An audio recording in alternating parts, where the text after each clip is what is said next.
केवल कागजरे बन्या प्रस्तुति अस्तरंगरे वास्तव में किंतु चाषी और मत्स्यजीवी हाहाकार।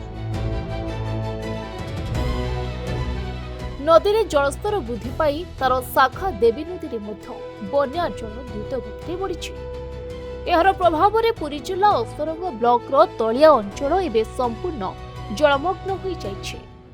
अस्तरंग ब्लॉक कालियाकोण एवं पाटसुंदरपुर अंचल देवी नदीर पानी पशिबारु शह शह मत्स्यजीवी माछ गोदाम बुड़ी जाइछे।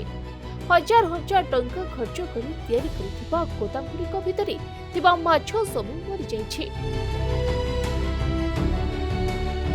जाल नौका एवं अन्यान्य सामग्री मध्य पानी रे भासी जाइछे। गोटे राति रे मत्स्यजीवी मानक वर्ष सारार पुंजी पानी रे भासी गला। जो लोक देवी नदी 2 मुठा खाद्य रोजगार करुथिले आज सेमाने निजे सहायता पाई बाट चाहि बसिछन्ति। बनमाली बोला कौन कहिबे कृषि तो धोई गला तापे साहाଯ୍य कोन भलो मंद हेले हमें धान तळी फळी आनी जेमति रोइबो कोन बिल 2 एकर चाष करछि।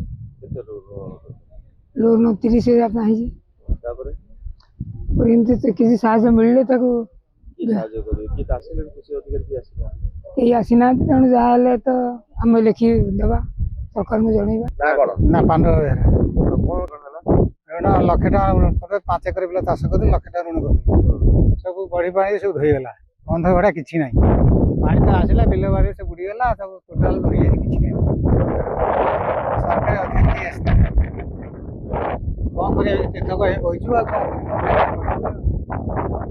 पानी अछाला कोन करबा कोन सरकार सहायता कोन मिलिबो नले आ किछि नाही धान गला तळी गला पैसा ऋण अन्यपटे नगर पंचायत एवं आखपाख तलिया अंचल हेक्टर हेक्टर धान तली बन्या पानी रे बुड़ी जाइछे। चाषी माने अति कष्ट रुआ करुवा धान तली सबु एवं पानी रे संपूर्ण नष्ट हो गलानी। खत बिहन एवं औषध पाई ऋण करिथिबा चाषी माने एवं मुंडरे हाथ देई बसिछन्ति।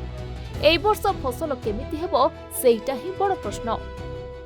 ना कोन मथुरानंद बेहरा 6 एकर बिल करज को 60,000 टाका चाष करथली चाष पाई आइथिला पर घर करज करकरी एबे बनियार चली गला बोपा मलाला पहुंची कांदुची बहुत कष्ट गया कौन कहबा गया धान चली गला कौन कहबी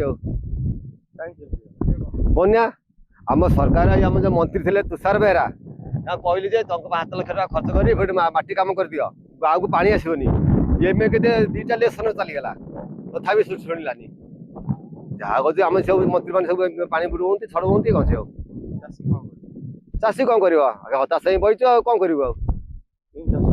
चाष केमी हम पानी छाड़िया दी हम पाखे तो बिहन ना यदि सरकार साहय किसी मिले बिहन ताल आम कि आउ थे बिहन पकई गछ कर पारू जब नदी पारे आम रही बिल पड़ा पड़ो कौन से जो पर करज आनीलु से पर करज केमी दबु चिंता करें तेरे केतेबेले खरारे जल कष्ट आउ केतेबेले बन्या पानी।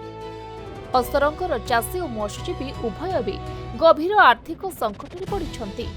प्रशासन तरफ एजाए क्षति आकलन बा कौनसी सहायता पहुंची नाही। स्थानीय लोके तुरंत क्षतिपूरण एवं पुनर्वास व्यवस्था दाबी करिछन्ति। यदि तुरंत सहायता न मिले तेबे अस्तरंगर शह शह चाषी एवं मत्स्यजीवी परिवार आगामी दिन में अभुक्त रहिबे। पानी बढ़ुछि किंतु लोकंको आशा बुडुछि। ना कोन अछि चंदन दास कौन कहिबे हमर जो सुनाई बंधटा अच्छी सुनामी बंधटा संपूर्ण काम हो जाता आम नगर में पानी पशिक बन्या जल पशिक एमती क्षतिग्रस्त हमें तो से सुनाई बंधटा बर्तमान अधा होकर अच्छी आम सरकार पाखे से कम्प्लीट करने अनुरोध कर संपूर्ण गहिर आमर नगर संपूर्ण गहिर बर्तमान जलमग्न सबू जमी पानी गलुची तली ही नष्ट हो गला बर्तमान चाष केमी हम ये मुख्य समस्या रहा। अस्तरंगरु मानस बेहरा रिपोर्ट प्रतिदिन।